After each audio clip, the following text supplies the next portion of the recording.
This is called Signature Song. And actually, a version of it appeared in, I confess, in Fugue State, but then someone pointed out that there was a deep inaccuracy in the attribution of the song itself, who wrote the lyrics. So I got it right the second time around.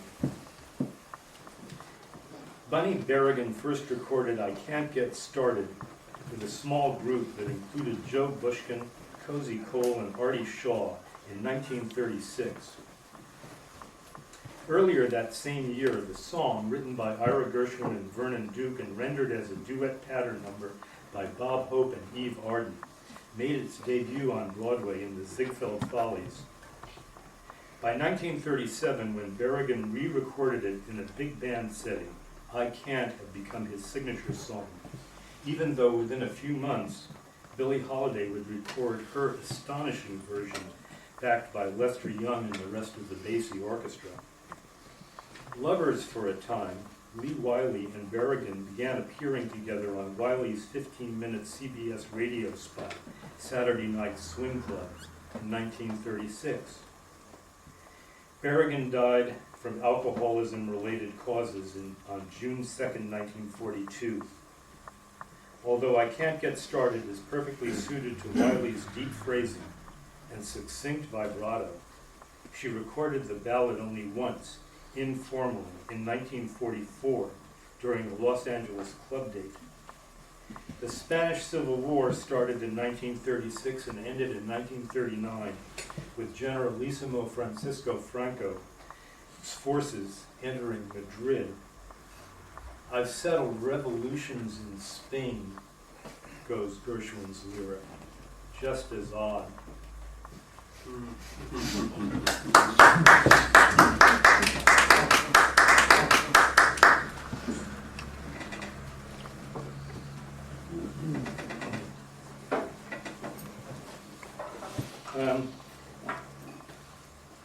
The second, but probably not the last, history poem is a very short one, occasioned by the egregious patriotic fervor of September 2001 in America, and maybe most particularly in New York City.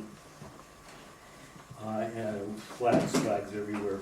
And I was in San Francisco, and this poem is called Gloria. And it's called Gloria partly in homage to Patti Smith's marvelous rendition of that song, but the American flag is also known as Old Glory, and we have a saying in our country, sic transit gloria. Large U.S. flag flaps loudly outside our dining room, suspended on a pole from the topmost balcony across the way. I keep taking it for some poor thug running through the late September night, sneakers smacking. So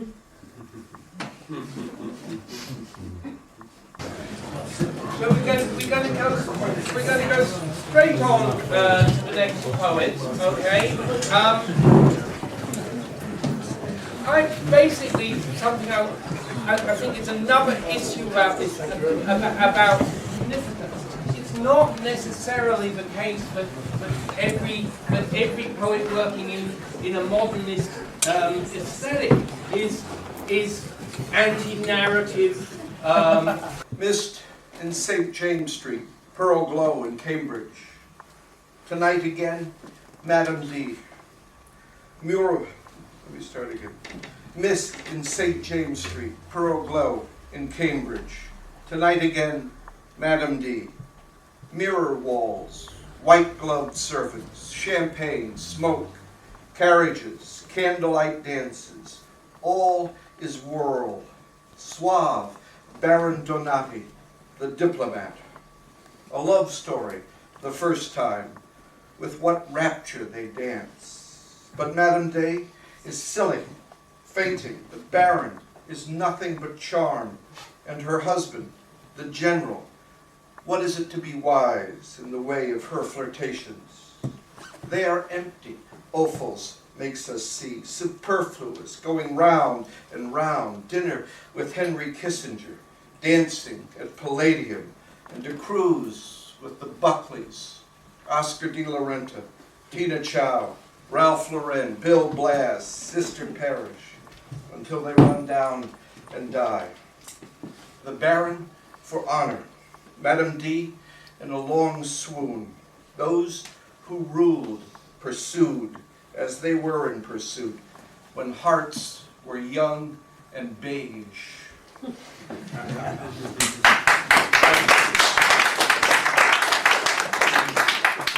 I'd like to take credit for that last line, but it was Billy Baldwin, the great interior decorator.